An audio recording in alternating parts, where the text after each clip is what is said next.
Welcome to the Kayak Fishing Obsessed podcast. We'll be sitting down with a fresh guest each week. Someone who shares the same kayak fishing passion that runs through our veins. We're talking kayak anglers, kayak companies, lure experts. Heck, anyone who's got a story to tell about landing the big ones from a kayak. We're setting our sights on becoming the #1 kayak fishing podcast in the world. You'll get a chuckle, a grin, and hey, maybe even a belly laugh. Because we believe in the power of humor. But above all, we're here to educate and inspire. So, whether you're a seasoned kayak angler or just dipping your toes into this exhilarating world, join us on the Kayak Fishing Obsessed podcast. It's time to reel in adventure, camaraderie, and the joy of the catch. Here's your host, Darren Windle. Yeah. Welcome, Fish Freaks, to episode number 127 of the Kayak Fishing Obsessed podcast, your ultimate source for all things kayak fishing. Wyatt, we have a banger of a show tonight. I'm fired up about this one. We have a returning I'm excited for this one. I know you want to catch some smallmouth. Yeah, this is like the opposite. I like fishing out in the middle of the lakes and stuff, and he's back up in the creeks. Yeah, he is. Hopefully, get some juice. Right, returning guest. Absolutely gets it when it comes to small water. And so you guys know him as John Dalton from Creek Fishing Adventures. And we're going to be diving headfirst into one of my favorite topics, best creek and river baits for 2026. Creeks, in my opinion, and rivers are like still some of the most underrated fisheries in America. Tonight, we're breaking down the baits that flat out get hammered. So buckle up, grab a notebook, and let's get obsessed because creek fishing in 2026 is about to get dialed. Before we go there, special thanks to the sponsor of the show, Dark Horse Tackle. And so in the box this week, I'm pretty excited about this one. This is going to be a Dark Horse lure.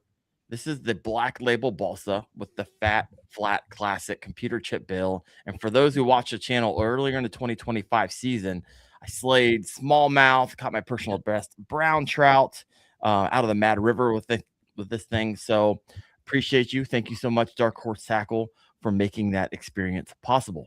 And what I love about all these baits that come in these boxes, if you guys have never had a Dark Horse Tackle box before, these are baits I actually use, right? Not baits that end up going onto the pegboard and me forgetting about them. This is a nice balsa bait. So if you never tried these out, head over to darkhorsetackle.com.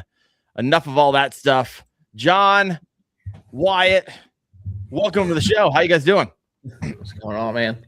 Doing great. Ready to talk. Ready to talk. No, it's gonna be a good show. I just got done being on the road for forever last week. Man, that was fun. For those of you who missed it, 2,700 miles. I did this like factory tour. So back before I did the work that I do now as a full-time content creator, I was a VP of philanthropy for a nonprofit, and it was all about relationship building, right? And if anybody knows anything about the fishing industry, it's all about relationships. It's like, you know what? I'm sitting up here. It was -19 when I woke up this morning, wind chill. Like, oh my gosh. I need to go south. 2, I need to build relationships. 3, there's a lot of factories and ways things are done that I'm just literally ignorant to. And so I was like, you know what? I'm going to reach out to Yak Attack. Love to do a factory tour there. And then I looked around what's nearby there. I was like, oh, Cashin, my favorite rods. And so I'll go in and do a factory tour there. And then after that, stop by Missile Baits. And then after that, stop by, where do we go next? Oh, Bonafide and Big Adventures to do a factory tour there. And then drove all the way down to Eufaula, which was a 9-hour drive from Bonafide or Cashin, and visited the Hummingbird factory, which not a lot of videos coming out of the Hummingbird factory. I had to sign some NDAs, had to sign all kinds of stuff, folks. And so there's going to be a review process for that video, but I believe I'm going to be bringing y'all something that no one's seen before because they don't allow people to really video what I videoed. So this is. Wait, are you allowed to show this? It has to go through the review process. Yeah, I can't show it now. I literally have to edit it, and then I have to send it off to them. They're like, "Oh, yeah, well, you got it. That was too zoomed in. You can't show." It was wild. If you want to accidentally send any of that stuff over on right. Sorry, I meant to send that to somebody else. I think Wendell stuck in a camera that he didn't tell him that he had on. He's just like walking around. Oh my gosh, it's all right here, folks. If you were to break into my house, everything you need to know is one of those micro SD cards. There's only 1 or 2 SD cards around your house, right? Yeah, just 1 or 2.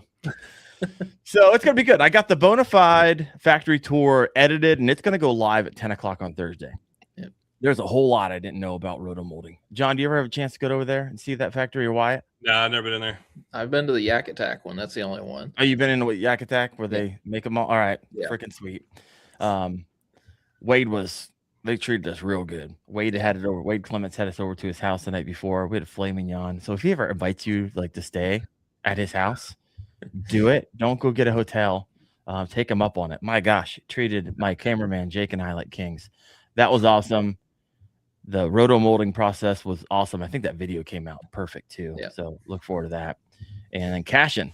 I guess I really didn't know how fishing rods were made. Like, I've always heard of mandrels and blanks and all this stuff, but actually seeing it made from the pre-preg, which didn't make any sense to me, so I saw it in person, all the way to where they cook them in the ovens to, when they ship out the door, all here in the US. That was fascinating. So I was actually editing that one today, and it'll go out next Thursday. So I had a freaking crazy week. K-Fast videos are done.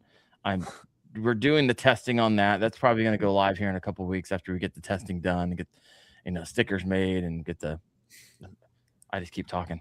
Anyways, it's freaking crazy. I'm glad it's not fishing season because I'd be pissed off right now that all y'all are fishing, not me.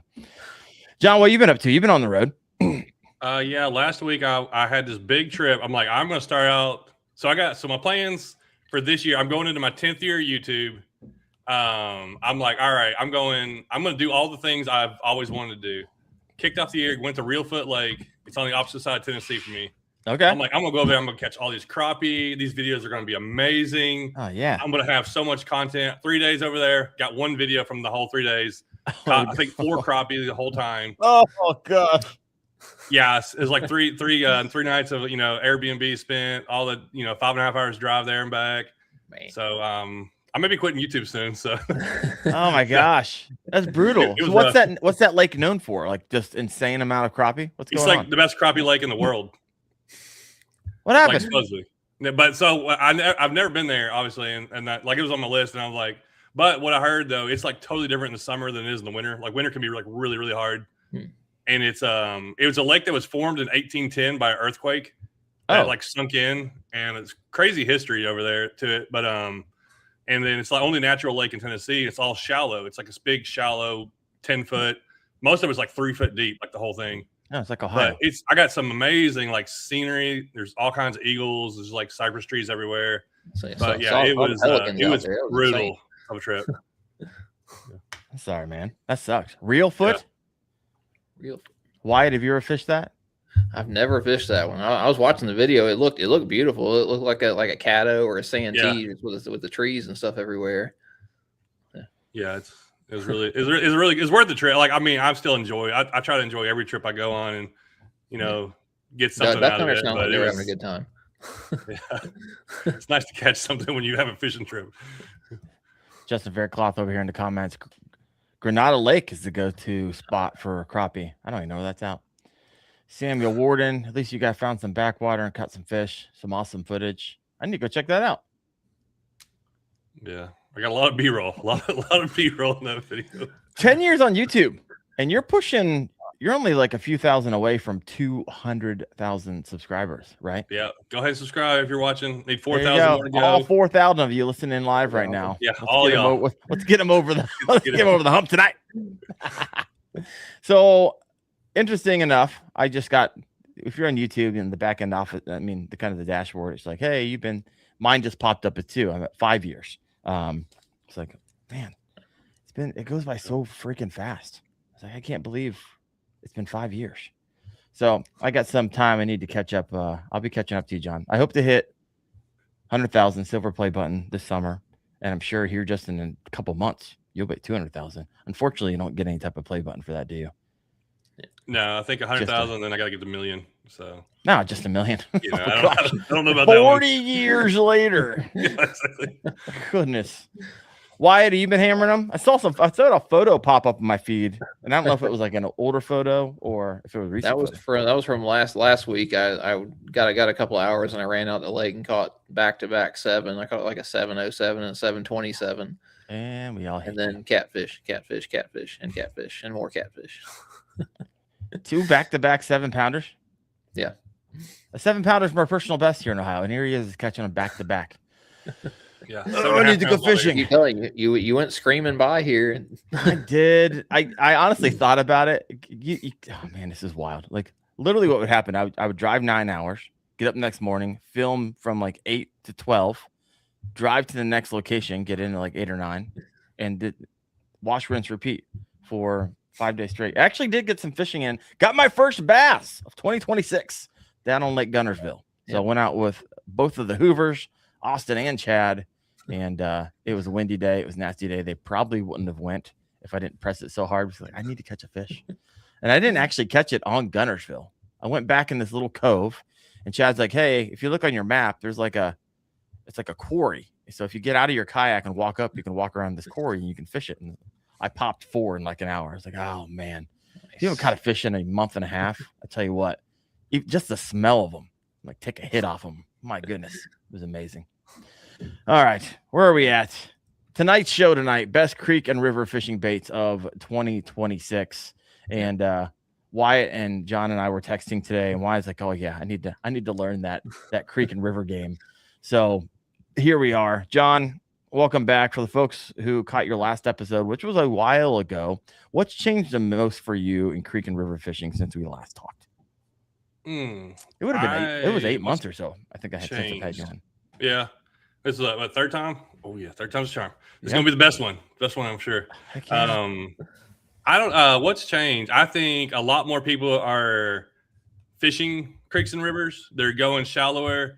Now I just did a whole river build, kayak river setup thing where I cut up an Old Town 120 topwater, the paddle version, and put a motor on the back of it. Why? I don't know if you've seen.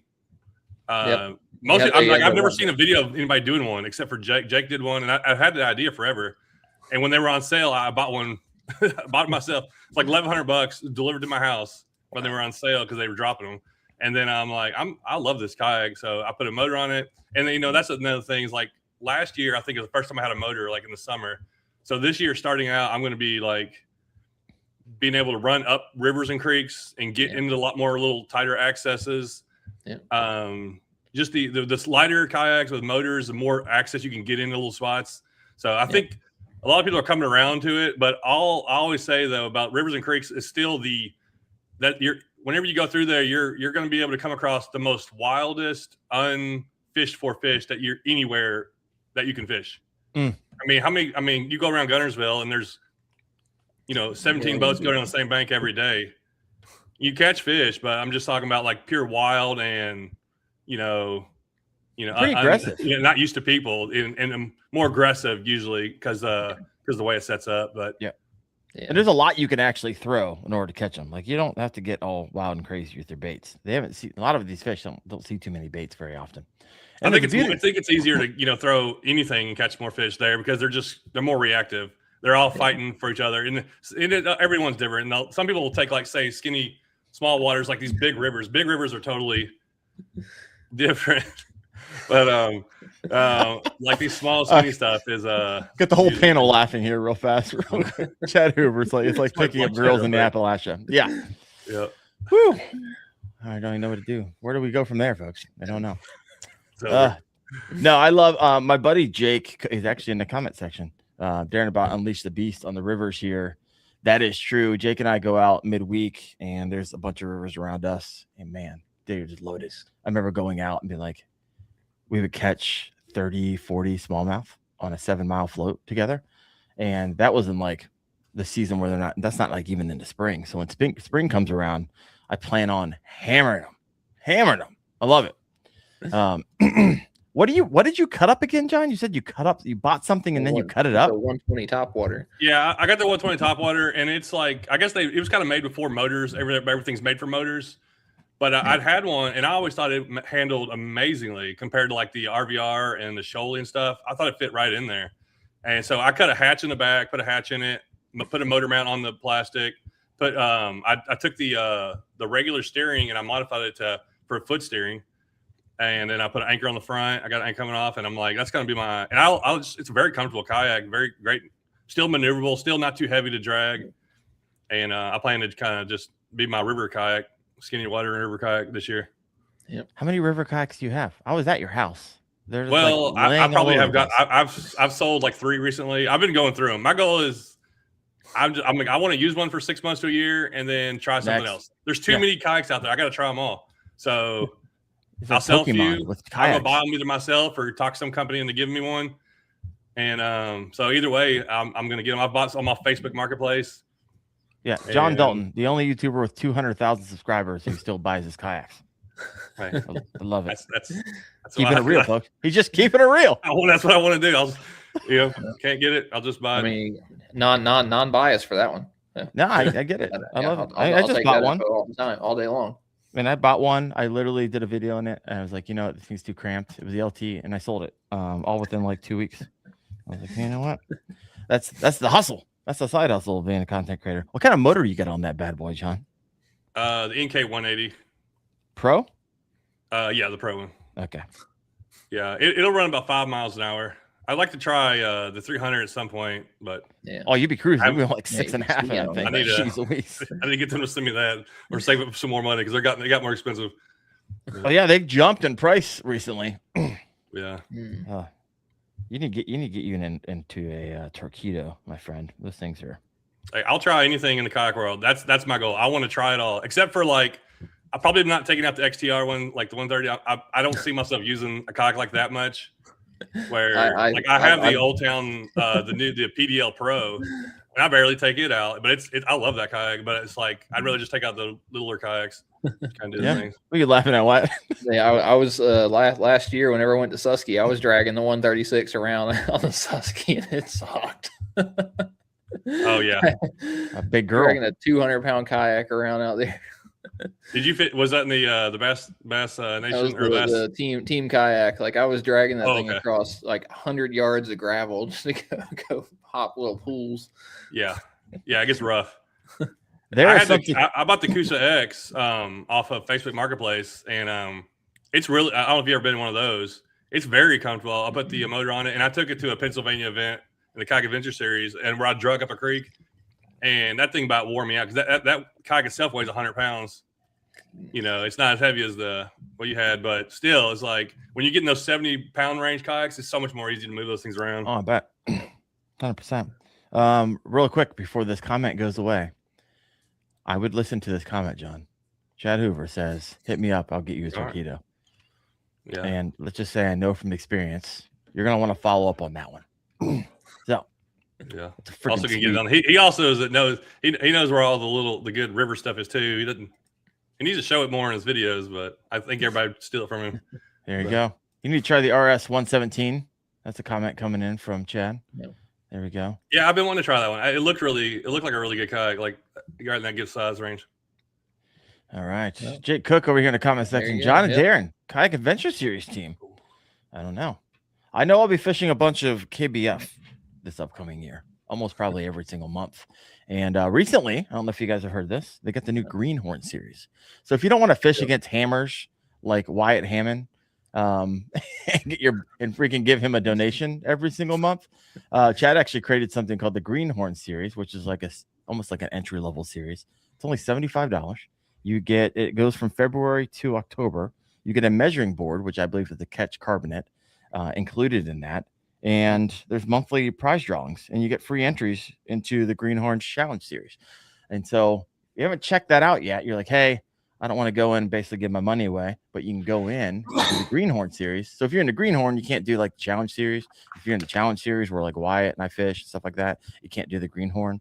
And there's no path in the Greenhorn to like the national championships. But if you want to dip your toes into that, wildly popular out of the gate. So head over to Kayak Bass Fishing and read more about that. I heard y'all talking about that on the podcast, and I thought it was a great idea. That's really good. I think there's a lot of guys out there afraid to get in with everybody else, and they need something just to kind of get their toes wet. Yeah. No, 100%. Yeah. I like it. I have a lot of people actually write me after the podcast last week. Like, hey, tell me more about this. What can I do this? Or ask me questions about it. I was like, oh, I guess that makes sense. When I first started, I was like, you know what? I don't want to I'm seeing the numbers these guys can put up. You can see it. It's like 100, 110. Wyatt catches 116 in 3 hours. I don't want to fish against those guys, at least not until I hone my craft. And so the Greenhorn series, I think it was a brilliant move. Well done, Mr. Hoover. Yeah. All right, there you go. Wolf of Walmart. Hey, that's my speed. Greenhorn. It's the right price. You get your measuring board, which I think is a good idea. Catch is awesome. So it's freaking awesome. Yeah. All right. Let me hop over here. There's so many comments. I'm going to move away from the comments, head back over here to the questions.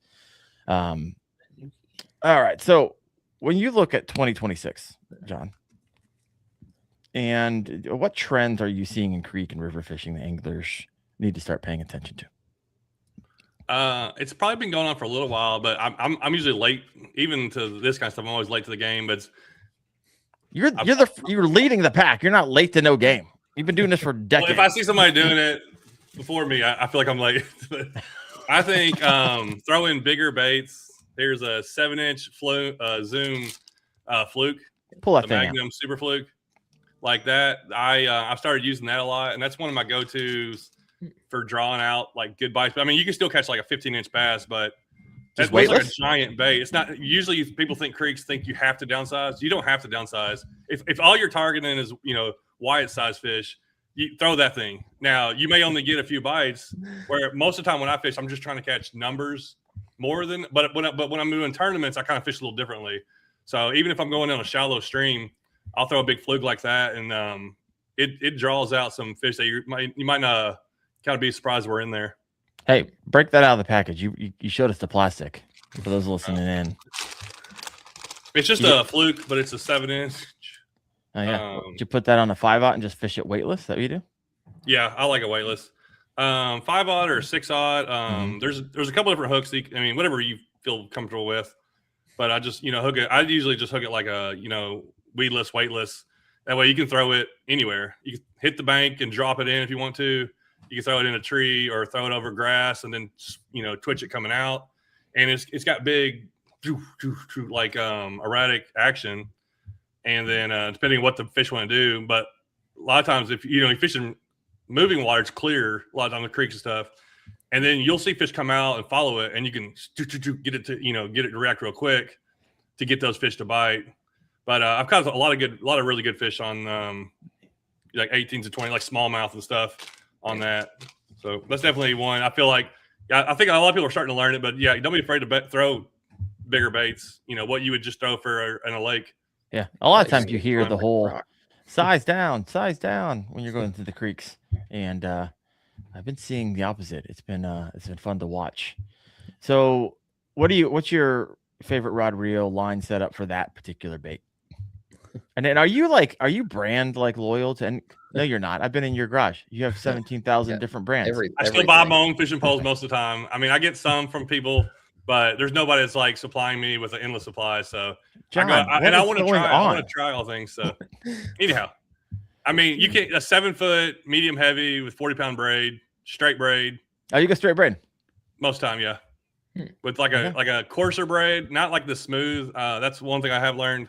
I'm not an expert on any of this stuff. And anything I do say next year, I could be different. So just don't hold me to a word I say. I'm still learning.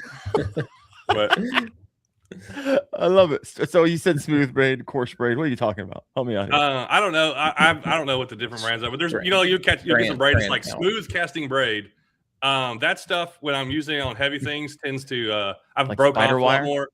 Where if you get like a coarse braid, like a 4 or the 4-strand or whatever I think it is, okay. It kind of seems to be more abrasion resistance from what I've seen. Yeah, it's so interesting. Yeah. Jake Cook over here in the comment section, straight braid, baby. I fish with him, and I'm like, bro, I know what'll happen the second I throw straight braid. I'll get it caught. It'll be a $20 jackhammer, and I won't be able to. I guess I don't know. Straight braid. I feel like they see it, but then again, does it really matter? Have you noticed? They see sticks and grass and all kinds of stuff floating down the river anyway. So my biggest bass last year was like a 6-pound river bass, super clear water, 10 foot of water, like the most clear visibility as possible. I was throwing one of these, and it was following it. And I'm like, this fish is not going to eat it. I let it drop to the bottom. It picks it up off the bottom.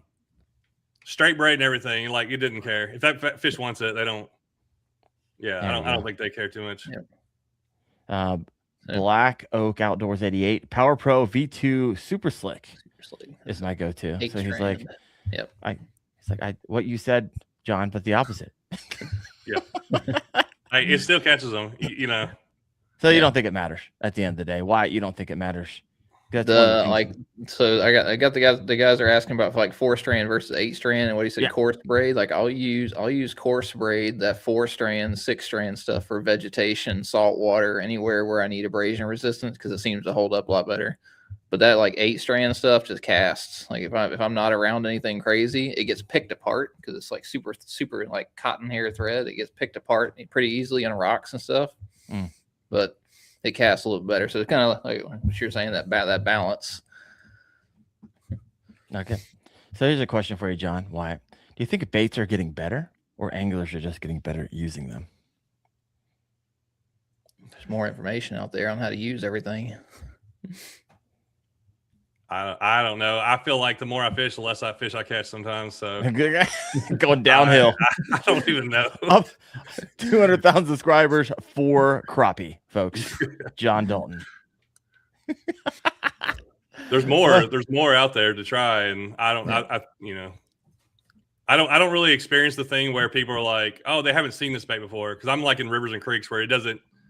You can throw the same thing every day, but I mean, they do eat different baits at different times. Sometimes ones are better, but I could probably stick with my same 5 lures anywhere I go, and it's going to work. And that, just got to find what they're doing. What time of the year it is makes the biggest difference. Okay. Well, break that down for us. Yeah.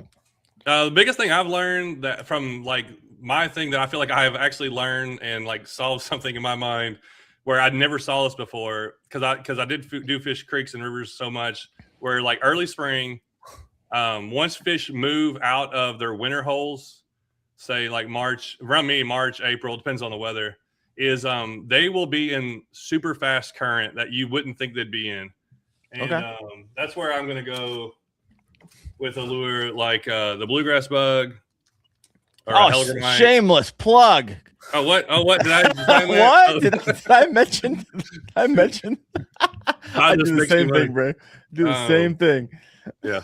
But a lure, throw it in like I've caught so many good fish doing this where I would throw any other lure you throw. So in the summertime, have all your normal spots. You got the eddies, you got the foam, back all of the that pool, stuff. you got off of rock. Well, in the spring, smallmouth, spotted bass. I don't know about largemouth as much, but at least those two, they will be feeding like right underneath a current drop. So that like current's coming into a pool, like up in the current where the fast water is still at, and like there's the pool, kind of back here. I'm throwing like up in the current, letting that thing tumble down. And there could be 10 smallmouth sitting down in this current in 2 foot of water that you have no idea are there. And they want that lure at the bottom, bouncing right to them, kind of at a slow, kind of like a trout feeds. And that's something that I've really been able to dial in. And at the right times, even in the summertime, they can still eat like that. They can be up in that fast current. That's how I did really good on the Susky last year. Everybody was having a hard time catching them. And I caught 2 18s, a couple 17s, and a bunch of small fish right underneath a drop where those kind of those drops are. Yeah. I was throwing my lure up into the drop and letting it tumble down in there. Like, even if you were throwing it out 2 foot, you would never catch that fish. And I threw everything. I threw a spinner bait and swim baits and all through the same area. Nothing. Throw the Hellgrammite up in there. Boom, catch a fish. Are they actually sitting in the 2 feet in the fast water? Or are they over? Are they coming out of it and popping out? To me, in my mind, I can't see them exactly because you can't see them. I know they're there from just like confidence and just like know that they sit and they're not coming up to hit something. They're not coming out of the current to hit something. They want that thing to just kind of come right to them. And a lot of times that lure needs to be just floating normal and not look, unnatural. Not floating, but drifting, just bouncing on the bottom. And sometimes it'll be bouncing on the bottom, it'll sit there, and then they'll pick it up. That makes sense with the bluegrass bug, and it'll be big fish too.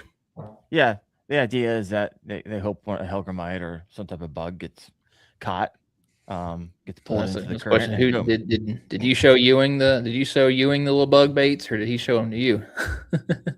Yeah, I think he does. He's been doing his own thing for a long time. Yeah. All right, got some questions over here. And some comments. Bass AF 817. Time on the water for me. Gotten better at utilizing techniques and baits. I think for me, it's a combination of whenever you teach something, you become exponentially better at doing it and remembering it while on the water. And so I know that teaching from the YouTube perspective has helped me as an angler, but not only that, this podcast has really helped me as an angler, right? I get some of the best hammers in the business coming through here. And after 127 episodes, you start picking up what works and picking up what doesn't work, and how these guys and how these girls continue to win week in and week out. So that's kind of where I'm at. All right. Jake Cook over here. I love the bluegrass bug. Been my best new to me bait I've tried in 2025. I also caught my personal best bass on that Sewanee. There it is. Sewanee bass. There he goes. Southern Flow. You guys fish with Southern Flow from time to time. Had him on the podcast. It's been a while. Need to have him back on. What's your bucket list trip for 2026? And it better not be Reelfoot Lake. You need to pick a new one. Only Tyler Sunflow might know this. It's a spot me and him talked about. It's a secret spot. Secret creek. Those secret spots.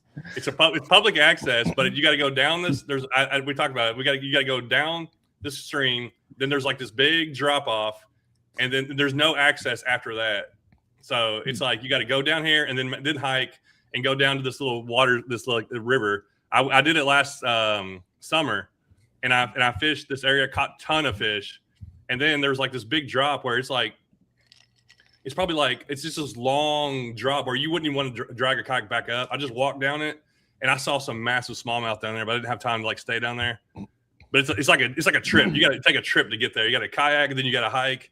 I'm going back to that spot sometime this year because I know it's one of the places you got to really make a big effort to get there. John, when I come down there, promise to take me, and I won't say anything. I'll sign an NDA. I'll do the hummingbird experience. Yep, I like it. All right. Chad's comment over here. They always need oxygen, temperature, and opportunistic for food. Here's another comment he said. There you go. People often forget this basic concept, right? FOT, food, oxygen, temperature.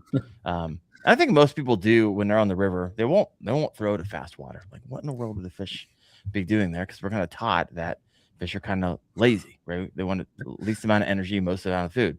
However, when there's 16 smallmouth around you, you have to be opportunistic. And so that means getting up there potentially in those rapids to get that bug that's floating down, or get John's bluegrass bug. And for those of you who don't know, John helped design that. You actually designed it, and Mule Fishing produced it. Is that correct? Yeah. So if you missed that, I'm not going to assume that everybody knows that, and that's why I said shameless plug. I was giving a hard time, but I have some of them, fished them, catch some fish on them, and great little lure you got there. All right, what else we got here? There are so many comments over here. 75, 80 live right now. Hit that like button. Help give this podcast a little bit of love and extend it to reach post when this thing's all said and done. All right, what do we got over here? Oh, bass. You're gonna like this, Wyatt. You like this? I took Wyatt's advice that you gave like 2 weeks ago and targeted the nastiest piece of cover on the water, and boom, 5-pounder after losing 3 jigs. What's this? Forget about the losing 3 jigs part. 5-pounder. I love it. Yep. Well, whenever there's not 4 inches of ice, I will take your advice too, and we'll lose some jigs. I like it. All right, crawl fishing. What about donkey tail? This is a mule fishing lure for those of you who are not familiar. There's the donkey tail and donkey tail junior. What's your experience with those? It's because of the material that stuff made out of, like Z-Man type stuff. Like it's real elastic. It's gonna last forever. I really love it paired on the brand new BFS Z-Man chatterbait. Have you used those? Are you BFSers? Anybody? So I've seen them. I haven't used them yet. I got a box of them somewhere, but they're so much fun to fish with. But like that donkey tail is great. It fits it perfectly. But it's like a 2. I forget. It's a 2.7 inch or something like that swim bait. And it's just real strong. But the little micro or the new BFS Z-Man chatterbait is something I'm going to be using a lot this year because it'll catch everything. Like you can catch the small bass, and I know the big bass will hit it too. So I did a tournament where I only took it, and I bet I caught 30 bass out of this river float. It's the most bass I've ever caught in this section of river. They were all spotted bass, but like 4 of them were all like 16 to 17 inches. I didn't catch anything giant, but still a blast. My gosh, it was awesome. So I'm like, yeah, that's going to be something I do a lot. The micro more. Or mini that you're throwing? It's a new one. It's like a mini max, but it's got a thin wire hook on it.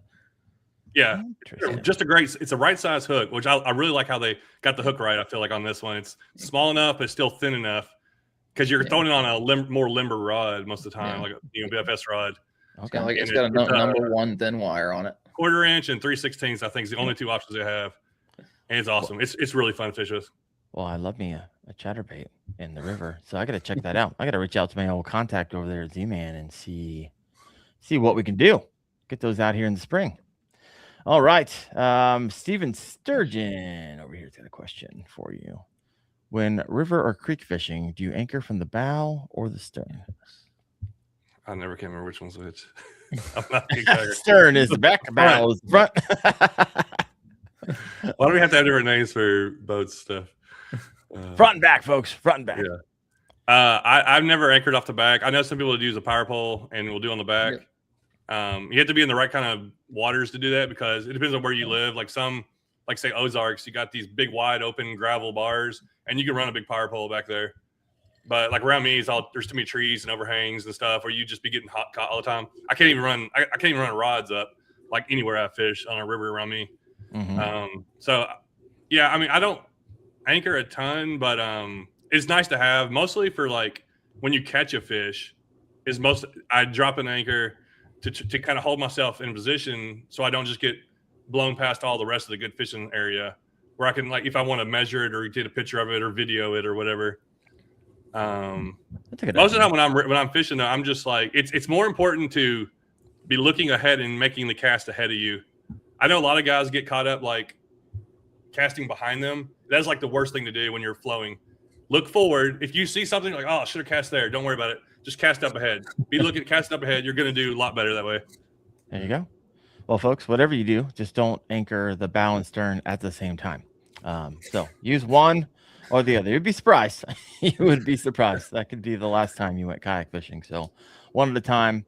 I put 2 Anchor Wizards on my Bonafide RVR 119. So I look forward to this year. I think it's also key what you said. When you catch a fish, you can slow down. And for me, a lot of times you'll catch a fish and you're moving pretty fast. And if you fight that or it gets you caught up, and then you look up, you don't realize that you just went 30 yards down, and now you got this giant tree you're about to go in front of. So if you can drop that anchor really fast, you can stop and land your fish without getting yourself into trouble. I'm looking forward to really utilizing those a whole lot this upcoming year. I got my RVR all rigged out toward the end of last season and got a bunch of good fishing in, but didn't actually get to utilize those yet. So I'm excited about that. Oh my gosh, the amount of comments that are coming through are pretty incredible. So I'm going to move over to some of the questions I did here. So if you had to pick one bait that screams 2026 creek fishing, what is it and why? And it can't be the ones you already chose, right? You got a 7-inch fluke. You got your bluegrass bug. And so walk us through. Oh, he's got a good one. What do we got? All right, I brought this. This is something I started using last year, and I will definitely have it ready to go all over. And it's the dangerous Bass Mafia loaded swim bait, and I really like the 5-inch because you can throw it on like any rod. You don't have to bring like a special rod. I don't think I can throw it on just a medium heavy. I can throw it on my spinnerbait rod. So because I'm always taking a spinnerbait rod, like that's one thing I always have. So I can just kind of go back and forth. And this thing, I've gotten a lot of really good fish. It's easy to throw, doesn't hang up with a lot of stuff, and it gets good bites. And it's something I feel like I have confidence in. That's like, all right, if I'm just going down a river, like, all right, I just need some good bites.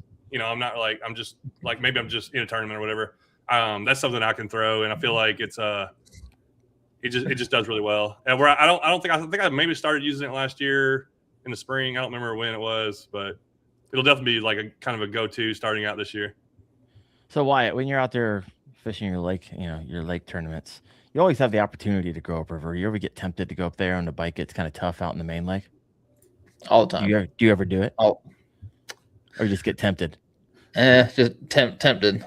I'm gonna channel my inner Drew Gregory. I get a little claustrophobic in there. Okay. So not something you've really ever done as a strategy. All right. I've been up canals and stuff in Florida and gone up, but not during a tournament now. Got a question over here from. I got a lot of questions. I'm gonna hop back over to these. Got a ton of them from Rick Sitz. John mentioned 5 same lures pretty much work everywhere. Which 5? Yeah. There it is. Yeah, if I'm in like night, folks. If I'm somebody says, hey, you're gonna go float this river, and you know nothing about it, you got 5 lures to bring, a spinnerbait, and you can get specific, but it's kind of more about what time of the year. A faster one, and the hotter it is, and slower it is, probably like a more slower style. But spinnerbait, a Helgramite, probably like just a 3-inch swim bait, and I also gotta have my yum dingers. Oh my gosh, you're stupid yum dinger. I fished with John. This thing, I could see it from like 3 miles away. He used the brightest yum dingers I've ever seen in my entire life. Simple swim bait. What's that called? Like, it was some weird name too. What is it? Yeah, bubblegum lemon swirl. Yeah, bubblegum lemon squirrel. It looks like a traffic cone. I've got a traffic cone. My PB largemouth, 7.5 pound, and 2 over 5 pound spotted bass, Alabama spots on it. And I've got a lot of big bass on that thing. I got sweet tooth, I guess. My goodness. Spinnerbait, Helgramite, freaking the loudest yum dinger ever made. What else you got? And probably I'm going to go to either, well, I don't know. It's going to go back between one of these, either something like this or something like a big fluke that I can kind of go upsize and be erratic with, something kind of change of a pace. But that's 4. Is that 4? Oh, you got one more. It's so funny. Earlier in the show, John, you're like, "Oh, one of these boxes around here." You ever been to John's house? He probably has 65 boxes just full of lures. This is everything's in a box. Necessarily a big fish catcher. It will catch big fish. This is a go-to. This is just a fish catching copper. Lure. It's a rebel crawl. Oh, there it is. The crawl. Just a rebel crawl. It just catches fish. So it is. Yeah, what I didn't hear in those 5. No, there's a million lures out there, so it's hard. But you said those are the top 5. I didn't hear any. There's no topwater in here. I don't. You can bring a topwater. Oh my gosh, it's like the funnest bite in creek and river fishing. I don't know what it is. I'm the There worst. it is, topwater Jake Cook. fisher Thank you, out Jake. there. Chapo. Yeah. Most No? people will, but I usually catch more fish than most people. So no, I'm just kidding. I just don't Challenge have. accepted. I do not have a confidence in topwater unless I know they're hitting topwater, and then I'll throw it. Most of the time, I feel like I fish with people, and they'll get a bite or two, and I'm over here, catching fish, and they're like just waiting for bites. I'm like, yeah, okay. Oh my gosh. It also depends where you live. Like that's the thing is like every area is a little bit different. Every creek's different. Yeah, out where Tyler lives, like Southern Flow, like that. Those creeks are way different than my creeks. Like over here, mine come out of the mountain. His are like flatter, graveler. They hit topwater way better than they do over here. And his are predominantly smallmouth. Where around my area there's a lot of spotted bass, which they hit topwater good, but it's like spotted bass, largemouth streams, and then I got to go a little further away to get to more smallmouth stuff. Okay. They're colder streams too, a lot of them because they're coming out of the hills, so that's different too. So I don't know, but yeah, I don't know. I love. Topwater's fun, but I feel like I lose so many fish on topwater, and I just don't have as much confidence on it. No, I hear you. Chapo 75 around here is just money, but it's the shallower, gravelly, warmer. We call it chop o'clock up here. Whenever the sun comes out, usually around noon, I usually switch over to the Chapo after being on the Z-Man Gobius, usually the entire morning. And man, that is such a fun bite, especially when you get like 15 to 20 hits on topwater and then the pike come out and try to nail it and most of the time miss it and shoot it in the air. My gosh, getting all jacked up. I got 2 months until I can throw a line in the water. I hate this. All right. Spinnerbait. You mentioned he's top 5, but some of them I want. I just looked down. All my cats got into my office somehow. I'm not quite sure. Now they're fighting over here. Spinnerbait. Which spinnerbaits? What's your favorite? I always say one thing about topwater because I get this in my comments all the time. Dude, I throw topwater everywhere I go and always catch them. I'm like, you're not fishing all year then. Yeah, if it's dead middle of summer, I'll take a topwater. But like in the spring or like when it's cold, yeah, topwater's doing you no good. But this one here is something on. Is this the one? War Eagle? Oh yeah, this is a War Eagle. Where's the one that? That doesn't look bright enough. Here's the one I started using a lot more. This is the Trocar series, War Eagle spinnerbait. It's hard to show it, but it's got a twist up here. I don't know if you've watched things about spinnerbaits where how they spread out when you catch a lot of fish and then it breaks. Well, this one has a twist up top. It's the War Eagle Trocar series, and if you're going somewhere where there's a lot of you plan on catching a lot of fish, this one holds up probably 5 times longer than ones that don't have it. And it's a little thicker, heavy. It's a little thicker metal, which, I know a lot of people say they want thin wire, but if you're taking one, if you're looking for something to try, I really like the Trocar series. It's just a beefier, heavier duty. Like I've used it on I'll throw this basically all day on like Susky if they're hitting the spinnerbait. And I was it 2 years ago I did it, and I don't even know how many fish I caught on it. It was just crazy. Well, everybody's throwing chatterbaits, and that works too. I'll prefer throwing this. I feel like I can do more with it. I can drop it down lower. I can do more. I don't know. It's just a preference thing. But John, we don't believe a word you're saying because every single one of your lures is still in the plastic. Well, I especially got those just so you can see them. You saw how many lures I have. This is true. He's got like 15 packages, so he's probably. I don't want to show you the ones I'm actually using. Oh yeah, give you the ones I like. Feel like you donate quite a few walk-ins. Yeah. Oh my gosh, so funny. All right, Helgramite. Any favorite? A lot of Helgramites out there. Yeah. Any favorite brand? I think Nico makes the best quality. Their 4.25-inch one's actually really good too. If you want to upsize a little bit. Mm-hmm. That's the one I actually caught 2 of my keepers in the Kayak Adventure series when I got 4th. I went up in size and then caught 2 18-somethings drifting it. But but they're drifting it. Well, you got it has some type of weight on there, right? Yeah. This is what I usually. This is basically a jig head I use for everything. The owner blockhead. 1/16 ounce. Yeah. The 1/0 hook. It's a nice thin wire hook that pins them really good. Because I'm throwing this on a spinning rod. I'm not trying to, jab it like really hard. And also when fish bite in current, there's a lot of slack line a lot of times. Mm-hmm. So you want a thinner, pointier hook kind of to penetrate. Just get a good hook set. Where thicker hooks, I feel like you can miss them some. Yeah, you're fishing river, your line catches the current. But I throw this on Hellgrammite, Yum Dinger, my swim bait, pretty much any kind of little thing like that. It'll do good with. It does a good hook set or hookup quality. I like it. You told us about your Yum Dinger. Any other colors outside of Rainbow Mountain? I think any would work, but the reason I started using that because I thought it was stupid. I thought this is the stupidest color. Fish will not eat this. There was a spot I was in. It was a river, and I caught 2 or 3 smallies off this little spot. I'm like, I'm gonna throw this lure. Boom! First cast, catch a smallie. Next cast, catch a smallie. And then I started using it more and more. Then I broke all my PBs in like largemouth and spotted bass using it. And I've caught so many good fish on it. I'm like, is there something to this color or is it just me being crazy? Because like there's no sense for this thing to work.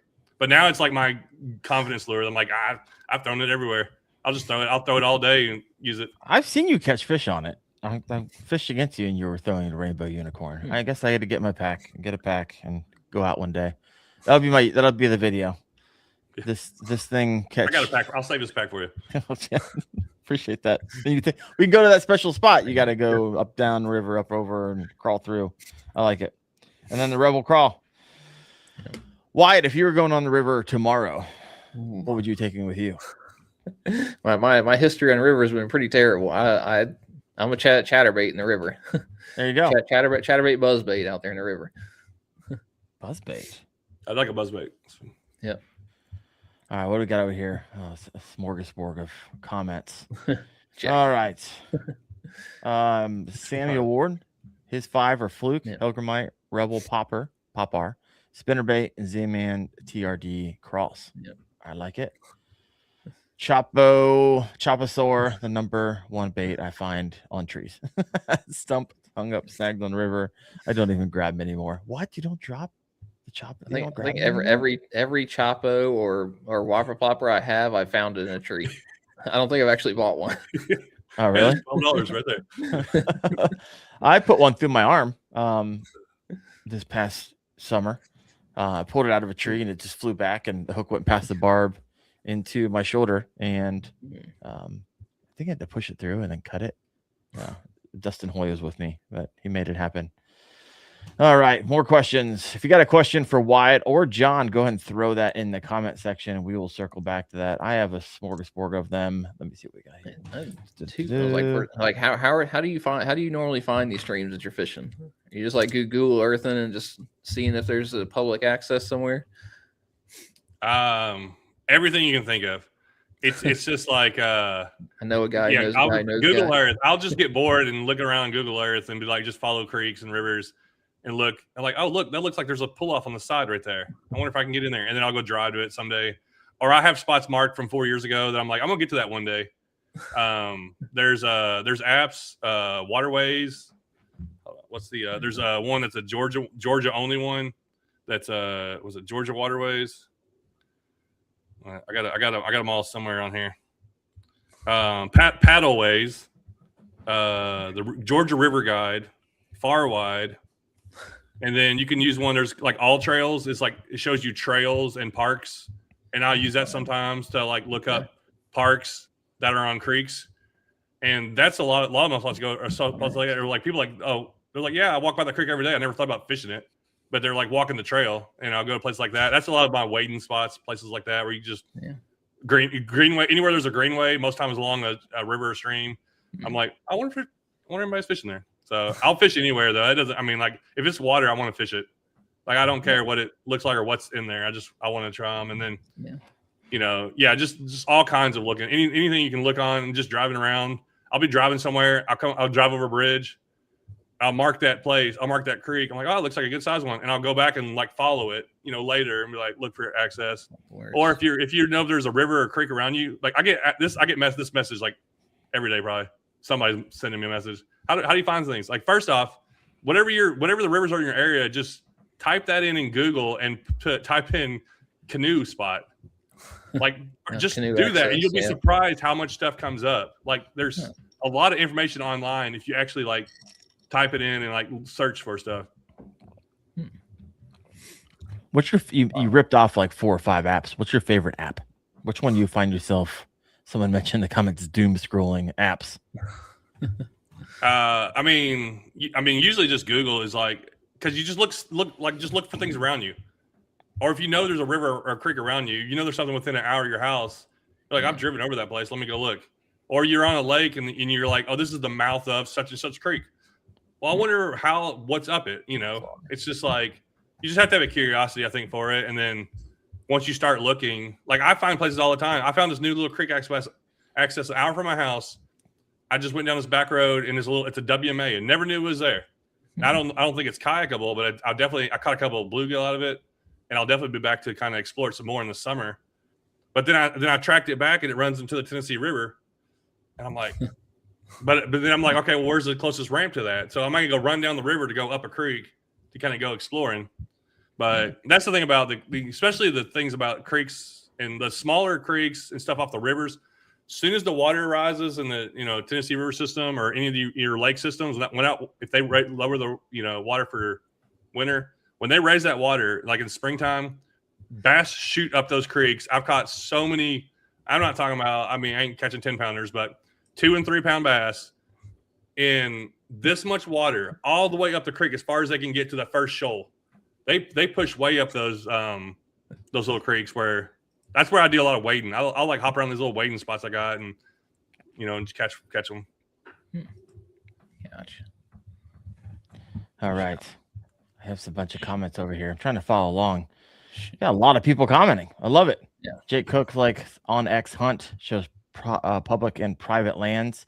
Yeah. How much do you put a lot of thought into that, John? You just like, hey, I'm going to go and I can talk myself out of any situation.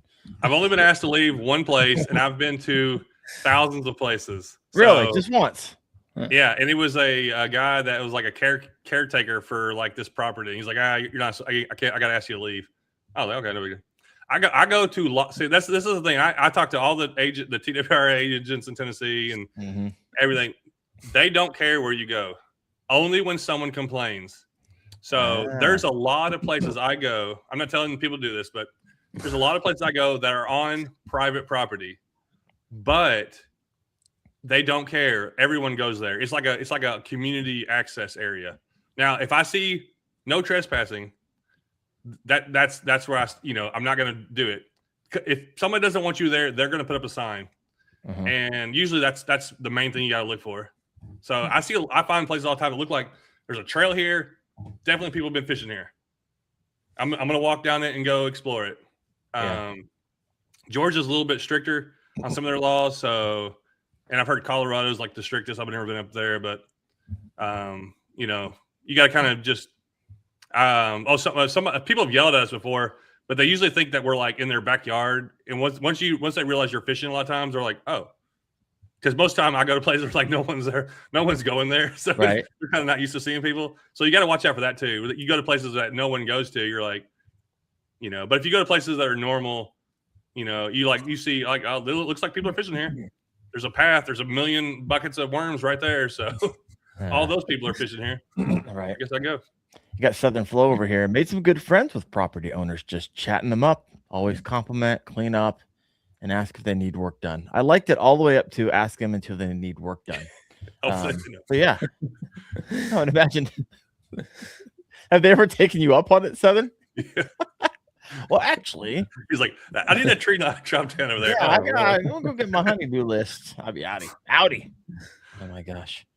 All right. If you have a question for John, go ahead and throw that in. We are coming up on an hour here. That went by real fast. Real fast. Yeah. All right. So when you're you had like one. 17 questions over here. If you have one, Wyatt, go ahead. No. Mine was just how often you stepping in pluff mud around there, because I know I'd be drowning in it out here. Pluff mud. Yep. What is that? Yeah, we all mud on the river. You sink in up to your waist whenever you walk in. Most places there's a lot of gravel, but there is some mud. that's what's funny is like in my town, I have one creek that's like all rock. It's like clear, rocky, and then there's another creek that's all mud. And muddy ones are like you can't really. I've caught some good fish out of it, but there's like no. It's so hard to fish because the banks are all mud. That means there's trees down everywhere. Yeah. So it's like you can't kayak it, you can't wade it because you can't see it. So muddy streams around me, you really can't even like get in to access them. I mean, I try, I do some, but it's just so much work. What's this we're hearing about you getting shot at out there? Yeah, did you get shot at? Someone shoot Yeah, a gun? no, that was one where me and Josh Sharp. I've been to this creek a few times, and here's another thing. When you go places, if you go by yourself, you're really quiet, and like most of the time nobody knows you're there. But if you go with people, like I was with Josh, and we were just talking, and we were walking along the bank, way up this creek, like some backwoods area, and this woman she fires off a gun in her yard, and she's like, "What are y'all doing?" And Josh is behind me, and I was like, "What happened?" And so he's like, "We're fishing the creek." She goes, "Oh, I thought y'all were doing something in my backyard." Supposedly, she said, "Well, I had some people come up here a couple weeks ago. We're messing around with something." So she was just on like super high alert out in the. This is like out in the woods, out in the middle of nowhere. Oh wow. To me, it was like no big deal. I'm like used to that kind of stuff. But like people had a heyday of like, all these things. You can't do this. You can't do that. You're just used to people firing warning shots, shotguns around you. Yeah, it's like no big deal. That's like that's just what people do out in the country. I had a gun on me too. Here in Ohio. Do you carry when you go out there? Yeah, most time. Okay, that's probably why you're not as worried as most. My goodness, crazy. You've been doing this for a decade now. How far do you now have to travel in order to fish a spot you haven't fished before? I've been looking at some places. I got to go 2.5-3 hours to get to stuff that I'm like that I don't fish very often or haven't like fished. There's a place I want to go, but it's like 3 hours away. I've only fished it like 2 or 3 times, but it's like really good. It's like, man, it's a long drive to get up there and back. I think that's part of like you said I've been doing this 10 years. I've lived in the same town for 10 years. So I'm bored of fishing everything around me. And I'm talking about everything. I have fished multiple times. Every single ditch, creek, everything, every inch of river around me, and I'm like, I think that's why my YouTube is down right now, but I think part of it's because I'm like, I just don't have it's not as exciting because I fish the same places and I don't like fishing the same places very often. Like I got some good spots.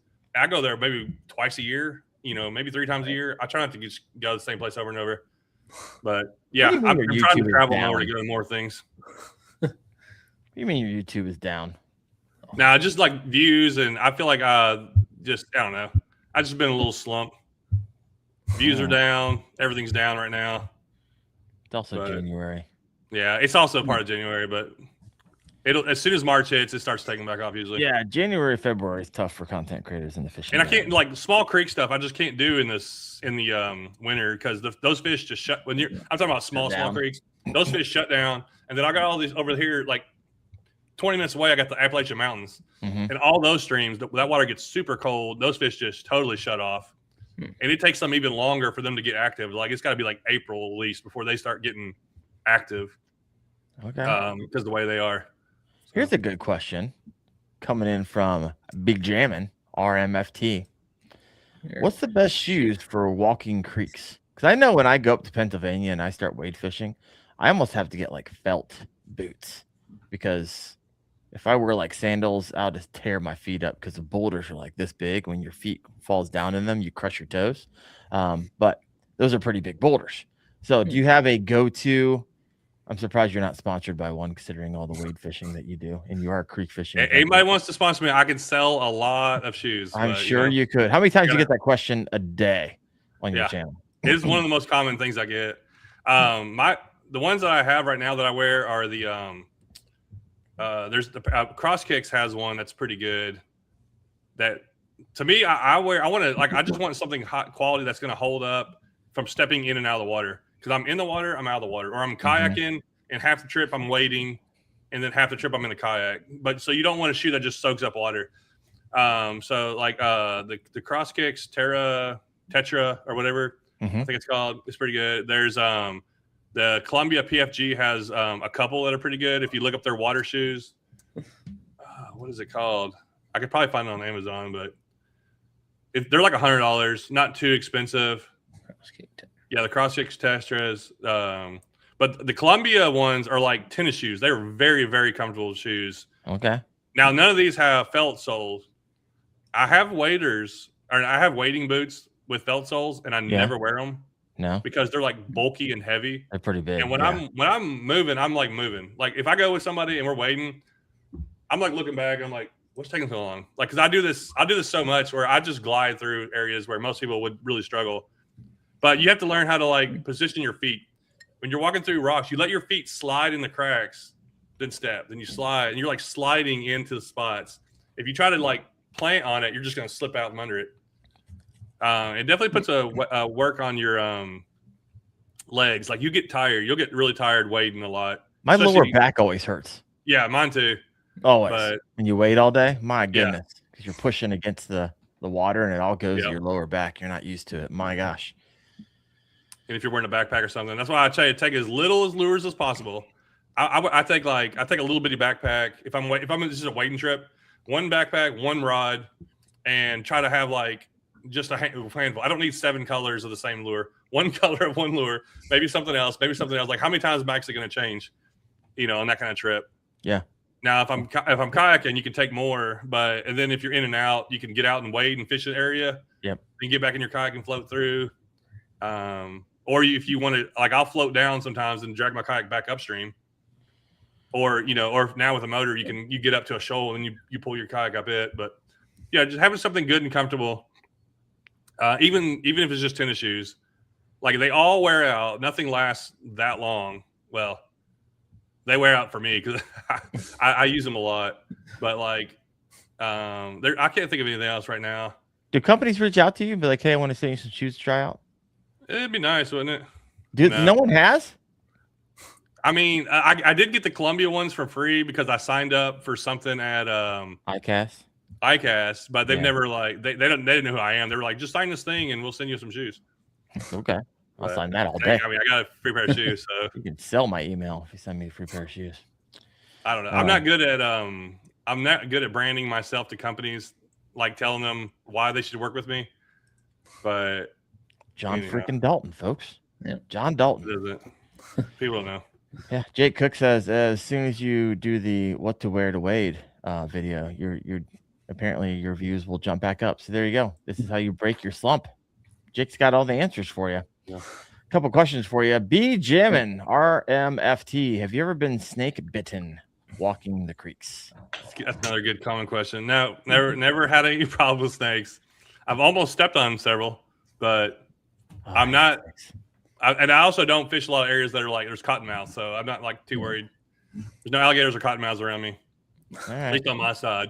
I seen a rattlesnake one time. But you get the big wolf spiders. Yeah, we got some big spiders. That's what I hate more, going through woods and stuff. You're just like spider web, and then you're then you got one crawling on you. You're like, oh, but no, I've never had any problem with snakes, and every snake I've ever come across. Oh, I had one almost drop on me. That was like Bill Dance style. But I think it scared the snake more than me. But I got it on video. I'm wading up this creek.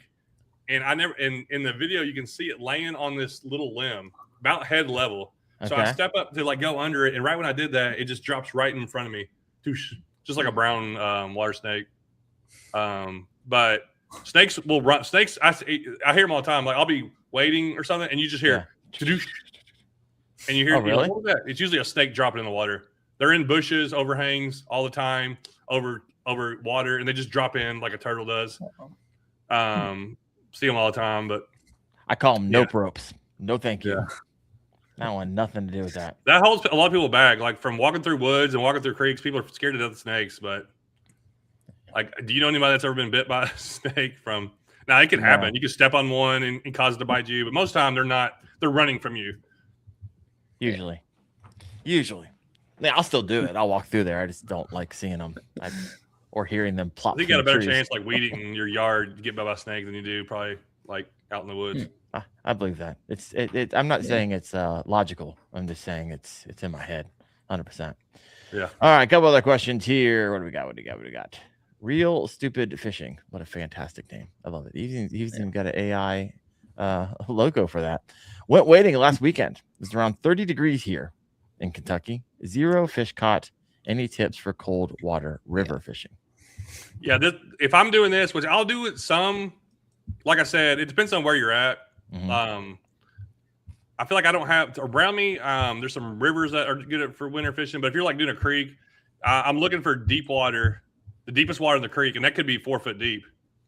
And I'm gonna fish really slow with like a hellgrammite or a jig.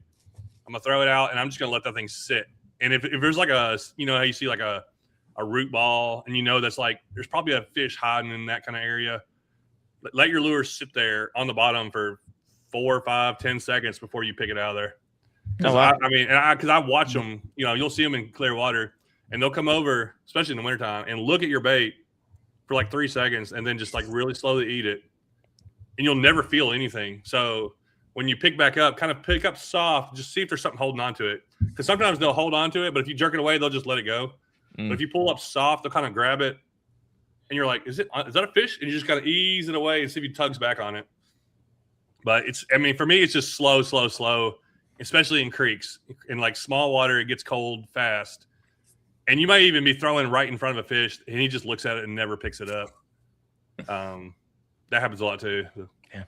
So how do you keep from spooking fish when making like repeated casts in skinny water, real shallow water? Do you have any like techniques, or do you like, hey, I'm going to throw, this is a honey hole, and I'm going to throw light lures and switch out a little bit heavier, so I'm not splashing hard on the cast, so they all spook? Or you not really think about that whole lot? If they spook, you're not catching them.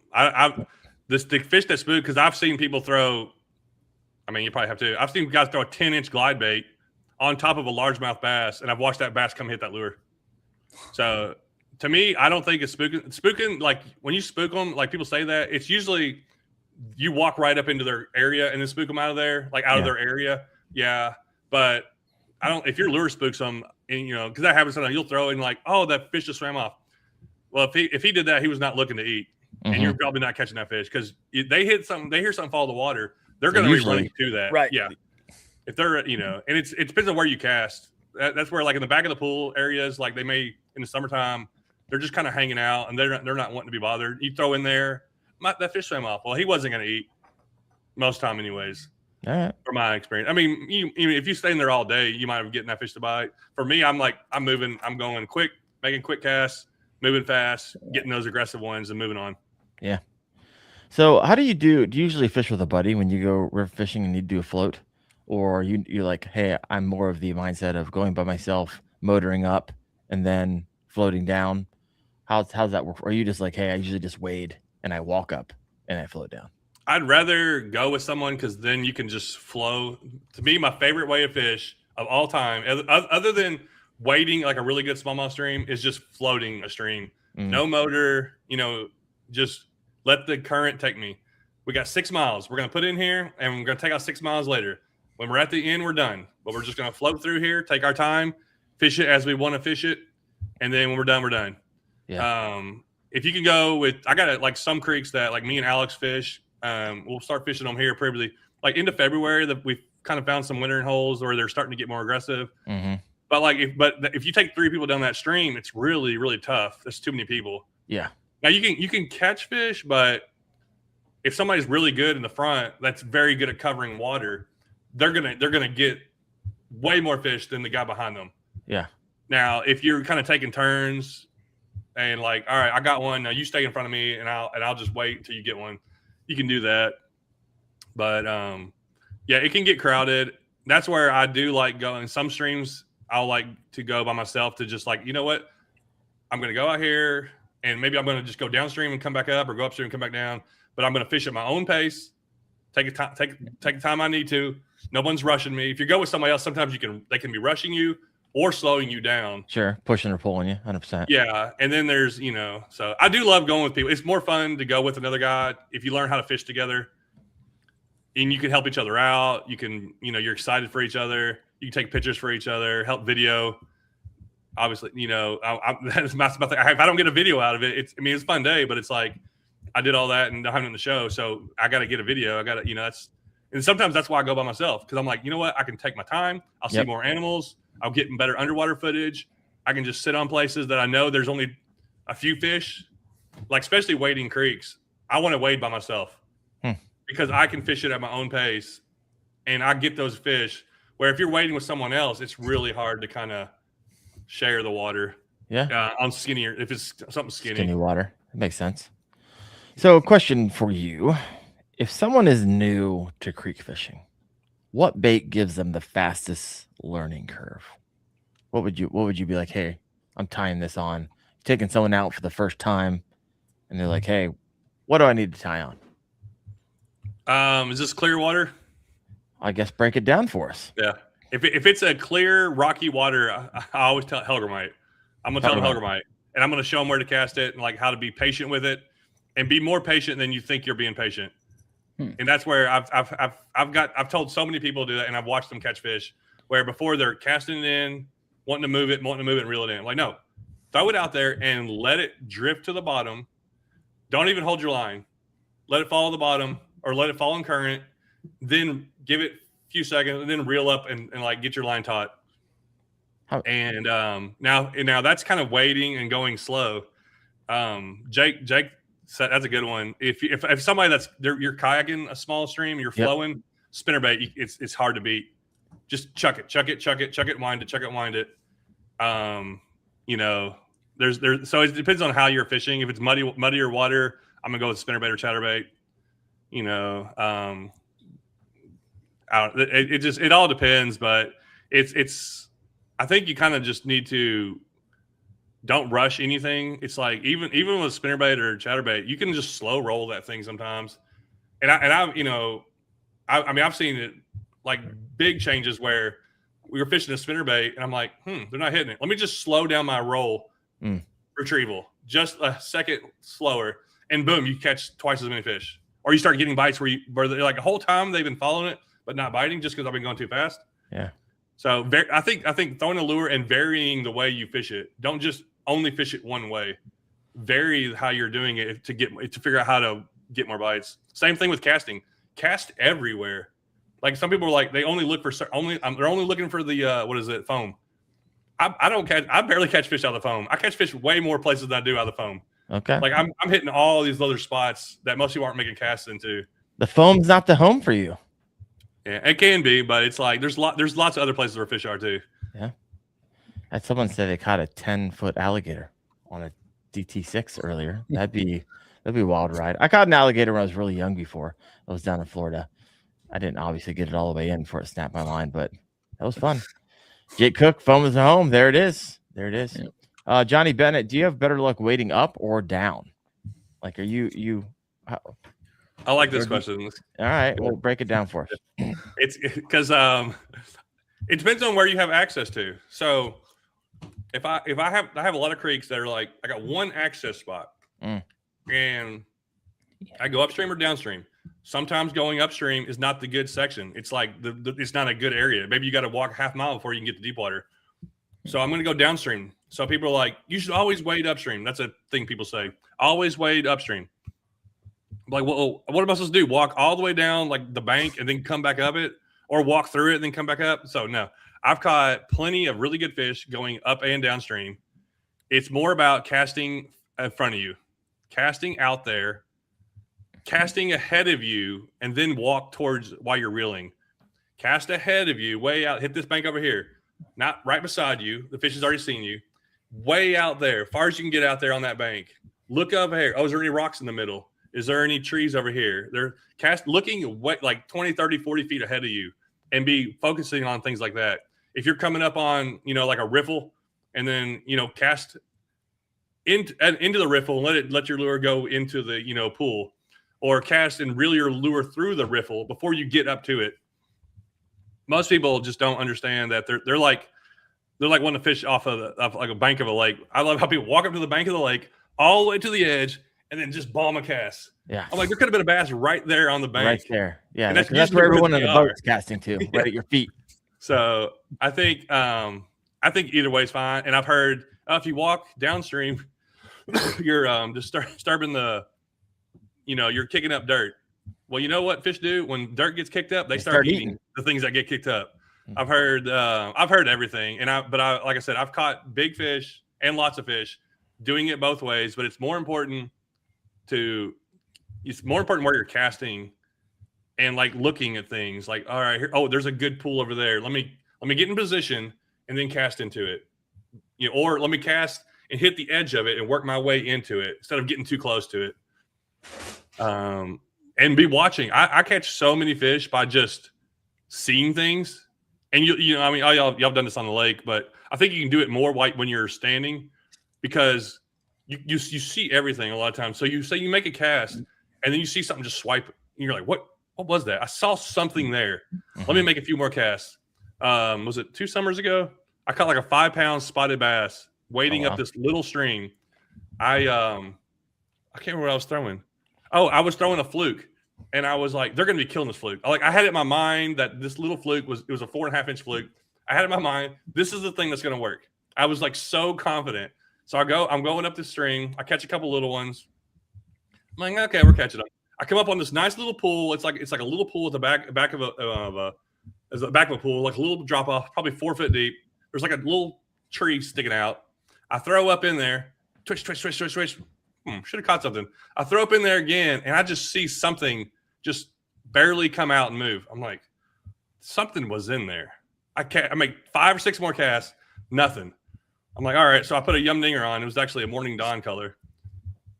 Yum Dinger, throw it in there, let it sink, and all of a sudden, boom, line goes tight. 5-pound spotted bass, and there was another one with it. It was one of the craziest catches like wading I've probably ever had. But like, if I would have just been set on that lure, thinking in my mind, this is what they're going to bite on, I wouldn't have caught that giant fish. And if I hadn't been really paying attention to like little things happening, I would have never known that fish was in there. So I think just being very visual and really just watching and then a lot of times that's where you find out where the fish are. You walk up and all of a sudden you see a fish swim out of like 2 inches of water. Like, what was that fish doing right there? But okay, that gives you a clue. Like, okay, now I know that they might be in way shallower water than I think they're in. Mm-hmm. And I think that's the biggest thing too. Or another thing, not the biggest thing, but another thing. People don't realize where fish are. They could be anywhere. Like you got to make casts everywhere and really be picking places apart till you kind of get it dialed in. Do you ever fish the Z-Man gobius in the rivers or creeks? No, I don't think I've used it. Oh man, I've seen that thing. I love it. Love it. Yeah. All right, we're gonna do final questions. We're gonna land this plane. Wyatt, you got any questions for John? Anything that's been popping in your mind? I think we got most of them picked over through the comments. I know, this is good. Wyatt, what area are you in? I'm in Central North Carolina. Oh, okay. Yep. Are you like Cape Fear River? You like flat area or on the mountains still? Flat area. Okay. Yep. So I'm just on the other side of the mountains. I'm near Chattanooga. Oh, nice. So yeah, that's a whole nother area too. When you that's what's crazy. Like when you get the flat area, is totally different than like the mountain area. Yeah. So the streams are different. Everything's different. Yeah, I've got a lot of streams around here, but all the banks just go straight into it from 10 feet up. So I can't walk too much of them. Yeah. Do you have a river fishing kayak, Wyatt? I mean, I've got a couple that at work. I mean, specific. Like I don't have a build or anything for river fishing. I mean, one of my best ever days was in I think it was Caryville, North Carolina, or somewhere around there. I caught 20 pounds of bass. Not 20 pounds, a 20-pound bag. I don't know. I never usually keep up with it. But this is the first time I kept up with it. 20-pound bag in this little creek.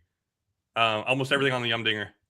It was crazy. North Carolina, I mean, obviously is known as, is known for some big fish, but there's a lot of big ones in the streams and stuff too, from what I've seen over there and caught. John, Especially if it's Wyatt. like a flatter creek that doesn't come out of the hills. If it's like flat and long, that's the ones I really like targeting. I feel like those just really they're more stable. There's a lot of bait fish in those, and they have some big fish. Yeah, I know we've got a couple river kayak tournaments coming up on some of the smaller stuff out here, so we'll be on Google Earth looking some up here. Yeah, Every you got a time I lot talk of to spotted John, bass your way now that are taking over that area too. Yeah, they're starting to make their way. They're starting to pop up in some of the lakes. They're getting in from the rivers. Yeah. is anybody else inspired just to go to Google Earth right now and just look at every creek you could possibly find? Because I know I've done that. I did the lake thing. It's pretty easy, right? You look for the giant blue blobs that are close to your house, but the creeks, my gosh, I need to take a better look at that. Well, here's something. If somebody wants to try something that's not really hard, and maybe they don't want to float a river, they don't know where access is, go to your lake and find where a creek comes in, get your light kayak and go up it as far as you can go. And when you get to some kind of log jam or something, realize there's no boats fishing past that. So whatever you can get past, those fish probably aren't getting near as much pressure. So drag your kayak up past it, go up a couple of them. I think people will be amazed. You might not catch the biggest ones if you're just only targeting big fish, but you can catch so many more fish. And I've done it so many times where it's like, especially spring and summertime. Not in the wintertime, they kind of move out of there a little bit, but when it gets spring and once it gets warm, those fish they're way up those streams and aggressive. They're feeding up there. They're going up there to eat. That's the thing too.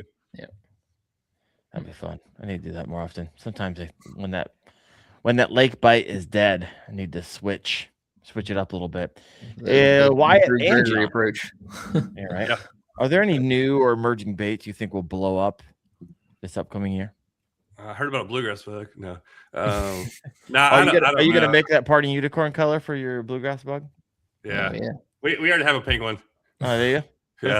It's not the party thing you got going on. We have a little trouble. We're not as big a time as Yum have all those colors. Bass does have that event on the Susky, so. Do what? Bass does have the event on the Susky this year, so. Oh yeah. Anything that caught your eye, you're like, that's interesting. The Z-Man BFS chatterbait is going to be huge this year. People are really getting into BFS, but you can also throw it on a lighter, like just your lighter casting like crankbait rod probably. Yeah. That's going to be fine. Just if you're looking for something that's going to be just catch fish, like that thing will just catch them all. It's just a catching fish thing. Now, I'm usually not the one to go to for like targeting big fish, but I look for lures that just catch fish. Like I just want to go catch fish. And I find out that there's a lot more people that just want to catch fish rather than are only targeting big fish, So that thing. I don't know what else. I heard there's some new BFS glide baits. Hopefully, I'm going to find out this weekend at the Tennessee Fishing Show. I'll be there and Spro made the Chad like yay big now. The 2-inch one or whatever. It's like a little 4.5, 5 inch. There's something like a 2-inch one that Buka came out with. Like two. I did the little multi-segment one, the little swimmer. Yeah, I got to get that. I'm like, I want that so bad. It looks really cool. But yeah. Also, you're right about the Well, I got the I just bought a 5-inch the one from Walmart, the Mike Buka one. Just like those things are really good, but now that he's making them cheaper, I think more people start using those. Yeah, like the resin ones are really nice. Like those are good river baits too. But most people don't want to throw like a real expensive lure. But if you can get it for $20 or whatever, those things catch good fish. Yeah, I've got the little Buka ones, the little tiny ones at work. I'll grab one, send it to you. Oh, okay. Yeah. I'm supposed to. Well, I'm going to the fishing show. Hopefully he's there. Okay. I don't know if they'll have it or not, but like we have a big show this weekend in Knoxville, and it's supposed to snow for like 3 days. So I'm like, hopefully the roads is fine. But y'all get snow your way. Where I'm from. Yeah, we got the Columbus Expo coming up in 2 weekends, so I'll be there. Oh, okay. I'll be there Friday, Saturday. Also, Aggressively Average Anglers are going to be there. A bunch of other buddies, a lot of people. So I look forward to bouncing around. I won't be at any booth. I don't like sticking around at booths all day. I still like going around, walking around. And I might actually put one of my kayaks in a there's like a contest put on by Raccoon Creek Outfitters. We're like fully rigged to the gills, and then there's another one with like simply, as simple as it gets or whatever. So I'm gonna bring home a trophy. I'm tired of looking at Wyatt's background and seeing all these trophies. I can't win a tournament, but I can win a kayak rigging tournament. Here's my trophies. Yeah, there we go. It looks monstrous if you put it right there in front of the camera. Yeah, it's freaking long arm that trophy. Yeah. Last two questions for you both here. Real quick, someone's asking in the comment section. John, are you going Friday? Tuesday? Yeah. So I was talking to Wendell earlier. We were talking about your travel and everything, but I started going up there and setting up a booth. So I've gone the last 2 years. Now it cost me more. It cost me probably more than I make. I try to sell hats and I'm gonna sell bluegrass bugs, but it's in the Knoxville area, and the amount of people in that area that watch my channel are just like people I know is crazy. I will talk to people the whole time. So for me, it's like a thing that I'll be at a booth in the kayak room. If anybody watching knows where that's at, it's easy to find. But I just like talking to people. I've been doing 10 years. There's some people are like, oh, I used to watch you when I was little. I'm like, that's nice. Yeah, you're becoming legend status. Yeah. It just really means you're old. I just kind of use it as like a meet and greet for a lot of the fans in the area, and it's just fun time hanging out. Yeah. You go to talk to John, buy one of his hats, folks. You don't lose money going up there. Come on. Bring some cash. How much your hat's going to be so they come with exact change? Probably $30. There you go, folks. I think $30. Walk home with a creek fishing hat. Sure. Two questions for you. Oh, I lost it. Where'd it go? All right, here we go. Nope, lost it again. If listeners remember one thing from this episode about creek fishing, baits, anything we talked about, what should it be? What was that again? If listeners only remember one thing from this episode, what was the most important thing that came out of your mouth tonight, John? I don't know if I said it, but it's like, don't be afraid to go and try anything, even if it looks shallow, or you drive over on a bridge and it looks, that doesn't look like those fish. There's so many deep holes in creeks that like you can't see unless you go walk them or look for them. There's so many places. There's so many good places out there that people drive by every day and don't even try. So don't be afraid to like stop anywhere and fish it. And especially if you're just fishing for multi-species, like you're just trying to catch fish. Yep. The best places are usually right in the middle of town, right under bridges. Like I've caught so many fish in the middle of my town where I took you, Wendell. I caught my first Coosa bass. You put me on it. I'll go to that spot in the summertime. I catch 15 fish in that little area, and it's like it's only 2 foot deep. So, and there's so many places. And also, I think the biggest thing is casting and like looking. Like people get really focused on like one little thing. Like be looking, scanning. Even when kayaking, you're looking and looking for good places to cast, where you're picking out the best cast in front of you, whether you're waiting or kayaking or not. Because you want to cast in front of you, hit that spot, and get that bass to react before you're right on top of it or something. So we're at the beginning of 2026. Anything new that you're doing this year that you haven't done in years past? What can we expect from Creek Fishing Adventures in 2026, John? I really haven't announced it. Dropping stuff right here. Now? You doing it right now? Yeah. I think maybe I've talked to a couple people about it. I'm going to make a trip to California this year. Whoa. Boom. I'm turning 40 in a month, 10 years of YouTube, coming up on 200,000 subscribers. Everything's coming together. I'm like, all right, I got to do it. It's time to do something crazy. I want to go catch. Dave's got those in his creeks. Have you heard about the, is it pike minnow or pike minnow? There's some kind of fish out there. I didn't even know that was in there, but he has them in a creek by his house. I'm like, dude, I got to catch that. So I'm going out. I want to do, I don't know whether I'm going to drive or fly, but that's going to happen this year. That's on my main thing to do. That drive would be brutal. And also a giant write-off. Man, look at all the water you get to go across. You would never make it there, John. You stop by like 70. It's going to take you 75 days to get out to California, and then 150 on the way back. Extended trip.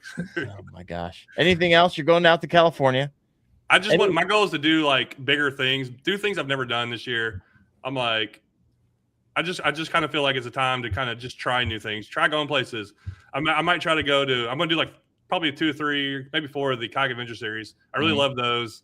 I might try to go to that the one that I think it's Bassmaster. Is it in Caddo or in Louisiana? You're Wyatt Land. Caddo. Yeah, I'm like that. I've always heard about that. I'm like, man, this would be a good time to try it. I want to try doing some cool things, like things that just I've never done before. I'm like, you know what? Let's just try some different things this year. You ever fish up here in the Caribbean or the Midwest? Ohio. Yeah. A few times. Come on, get up here. Yeah. I'll take you to my honey holes. You have a good time creek fishing. I actually need to take you to Pennsylvania where we go wade fishing in some of the offshoots of the Susquehanna. Pretty freaking sweet. All right, folks. Well, we're going to wrap this up. John, appreciate you hopping on. Special thanks to our sponsor once again, Dark Horse Tackle. Make sure you check out the Greenhorn series if you just like this kind of a little bit of tournament talk we've been having going on. But appreciate you, John. I'll have to get you on. You're a regular every 6 or so months. I circle back. Love having you on. In between the times I have you on, I usually am down there. We go fishing a little bit. You put me on my first ever new species of Coosa bass. Never caught one of those. So we almost died by a lightning storm afterwards, but nonetheless, we pulled that out. You got it right before. But yeah, I always appreciate you, John. I love your content. Love what you mean to this to the industry and to kayak fishing. So thank you for what you do. Appreciate it. Wyatt, appreciate you as well. And we will see you next Tuesday night, 8:30 p.m. Eastern on the Kayak Fishing Obsessed. I can't think of who we have because I booked them such a long time ago. Do you remember, Wyatt? I can tell you. Achigan fishing. Oh, Achigan. Yep. There we go. We're going to talk more smallmouth fishing indoors. Come on. We're back to back smallmouth. Shrinko is next week. There we go. And if you guys have any thoughts of anybody who want to hear on the show, you're like, hey, I'd love to hear Darren interview this individual and Wyatt interview this individual, go ahead and leave a comment on the podcast or Facebook or just DM me or write me an email. But hope you guys have a fantastic week. I hope it's not as cold as it is here in Ohio. My goodness, -19 when I woke up this morning. Wild. Why do I live here? I need to go down where you guys live. So, all right, folks, you guys have a good one. See you next week. Ciao.